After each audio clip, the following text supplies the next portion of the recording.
श्री गुरुवे नमः।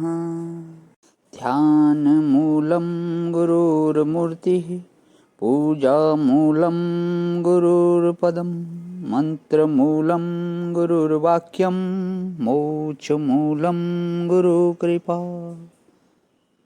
ॐ सहना भवतु सहना भुनक्तु सह वीर्यं करवावहे तेजस्विनावधीतमस्तु मा विद्विषावहे।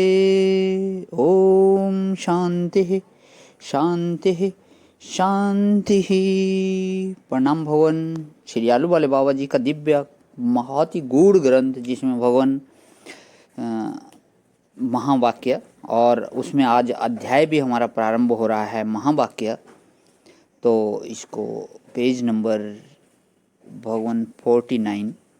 वेदों में जो कुछ कथन किया गया है उसे दो प्रकार से विभक्त कर सकते हैं, एक कथन रूप और दूसरा सारांश रूप, जिसको तत्व रूप भी कह सकते हैं। कथन रूप वाक्य को अवान्तर वाक्य और सारांश रूप वाक्य को महावाक्य कहते हैं। अंतर सहित वाक्य को अवान्तर वाक्य और अंतर रहित को मुख्य वाक्य या महावाक्य कहते हैं। अवान्तर वाक्यों में अनेक प्रकार के विविध निषेध रूप कर्म, उपासना और परोक्ष आत्मज्ञान होता है। कर्म इस विधि से करना अथवा इस प्रकार न करना उपासना की विधि और उपास्य का वर्णन अवान्तर वाक्यों में है। इसी प्रकार आत्म तत्व का वर्णन अवाच्य वर्णन भी है। तब तक मनुष्य आत्मा को अपने से परोक्ष समझे, तब तक उसका वर्णन उसके निमित्त अवान्तर वाक्यों में है। जिन वाक्यों के बोध में त्रिपुटी रहे वे सब ही अवान्तर वाक्य हैं। जिन वाक्यों के बोध में त्रिपुटी रहे वे सब ही अवान्तर वाक्य हैं। अवान्तर वाक्यों के अधिकारी बहुत हैं, इसलिए वेदों में अवान्तर वाक्य भी बहुत हैं। वाक्य के बोध में जिसमें महानता रही हुई है वह महावाक्य कहा जाता है।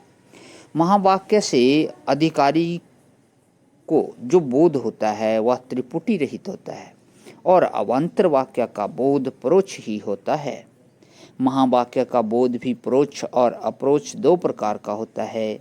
योग्य अधिकारी को महावाक्य से अपरोक्ष बोध ही होता है, परंतु योग्य अधिकारी न होने वाले को महावाक्य से भी परोक्ष बोध ही होता है।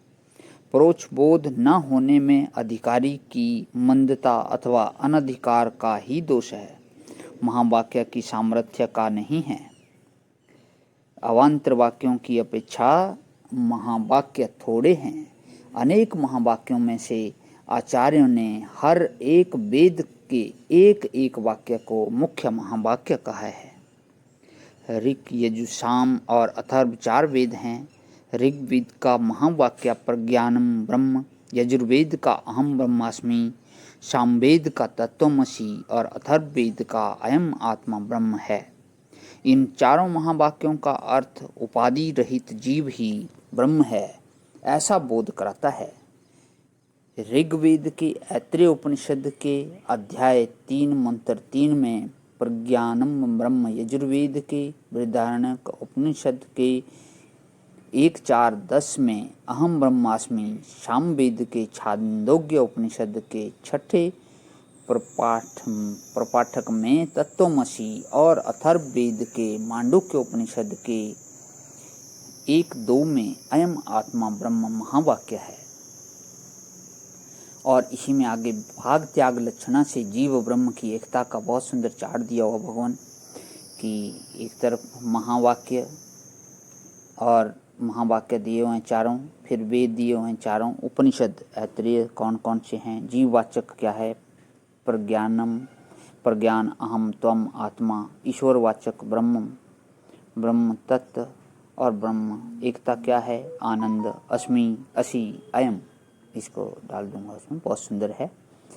ऋग्वेद के ऐत्रेय उपनिषद के 3 अध्याय के 3 मंत्र में यह प्रसंग है, जो यह हिरण्यगर्भ अर्थात ब्रह्मा है, जो देवराज इंद्र रूप है, जो प्रजापति अर्थात विराट आत्मा है, जो अग्नि वायु आदि सर्व देवताओं अर्थात वाग आदि का अधिष्ठान रूप देवता है, जो इन 5 महाभूतों पृथ्वी वायु, आकाश, जल और ज्योति रूप से है, जो क्षुद्र अर्थात चैंटी, मच्छर आदि से युक्त मनुष्य आदि शरीर रूप से है, जो बीज रूप अर्थात अपनी अपनी जाति के देह का कारण रूप है, जो परस्पर भिन्न है, वह भिन्नता इस प्रकार है।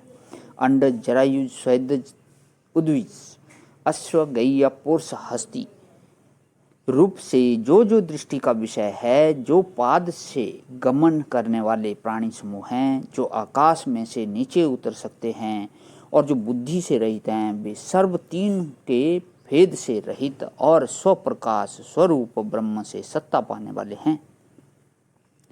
उन सब की स्थिति चैतन्य में ही है। यह चर और अचर रूप सब प्रपंच चैतन्य में स्थित करता है, अर्थात प्रलय काल में सब जगत का लय चैतन्य में हो जाता है। इस प्रकार चैतन्य ही ब्रह्म रूप है, अर्थात जीव और ब्रह्म सब एक रूप है। प्रज्ञानम ब्रह्म के तीन पाद स्पष्ट करने के लिए प्रज्ञानम आनंदम ब्रह्म कहा जाता है।